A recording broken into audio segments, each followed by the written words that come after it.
Zdravím vás, tady Kristýna z Brown Leopard a dnes bych vám ráda ukázala, jak používat naše velice oblíbené prskavkové nápisy. Prskavkové nápisy jsem si vybrala Vánoce 1, najdete je u mě na webu, produkt potom vypadá takto. Když si ho zakoupíte, přijde vám e-mail s odkazem ke stažení a ten produkt si stáhnete do svého počítače. Ve Photoshopu si potom otevřete fotografii, na kterou budete chtít nápis aplikovat a vyhledáte si ten stažený soubor. Mezi overlays si potom vyberete nápis, který se vám líbí nejvíce. Já jsem si dneska vybrala Šťastné a veselé Vánoce. Levým tlačítkem myši kliknu na ten nápis, držím a přetáhnu ho do Photoshopu.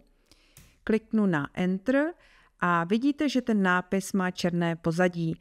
To vyřešíme velice snadno změnou prolnutí vrstvy a budete ho hledat, nebo tu změnu budete hledat tady v tom panelu a vyberete screen, v češtině hledejte závoj. Tak vidíte, že černé pozadí zmizelo. Nápis si umístím tam, kde se hodí nejvíce, můžete s ním i libovolně otáčet. A často mě kontaktujete také s tím, že vám nejde změnit velikost přidané overlays. A to je způsobeno tím, že nemáte zaškrtnuté Show Transform Controls ve Photoshopu. Ukážu vám, kde to budete hledat. Musíte mít nástroj Move Tool a tady v horizontálním menu nahoře uvidíte Show Transform Controls. Když to nemáte odškrtnuté, tak můžete pouze s tím hýbat, ale nemůžete zvětšovat, zmenšovat. Takže nezapomenout odškrtnout. Tak. Může se vám stát, že si vyberete fotografii, která má světlejší pozadí a ten prskavkový nápis tam úplně dobře nevynikne.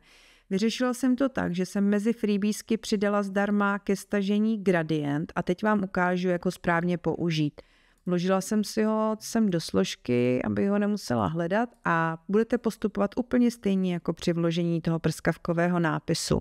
Levým tlačítkem myši kliknu a přetáhnu do Photoshopu.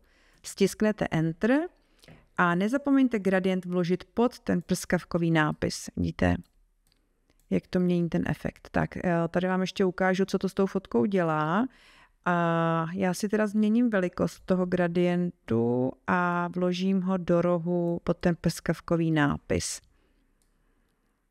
Tak, tady na té fotce to není tolik zřetelné. Jsem nevybrala úplně šikovnou fotku na ukázku gradientu, ale věřím, že si s tím poradíte, stisknu Enter. Tak. A dostal se ke mně taky požadavek, jestli bych ty prskavkový nápisy nemohla vytvořit i ve stříbrné barvě.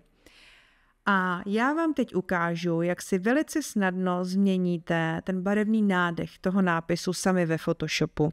Takže budete mít označenou vrstvu s tím nápisem a vložíte novou vrstvu s Hue and Saturation. Nezapomeňte prosím pravým tlačítkem myši kliknout a vybrat Create Clipping Mask.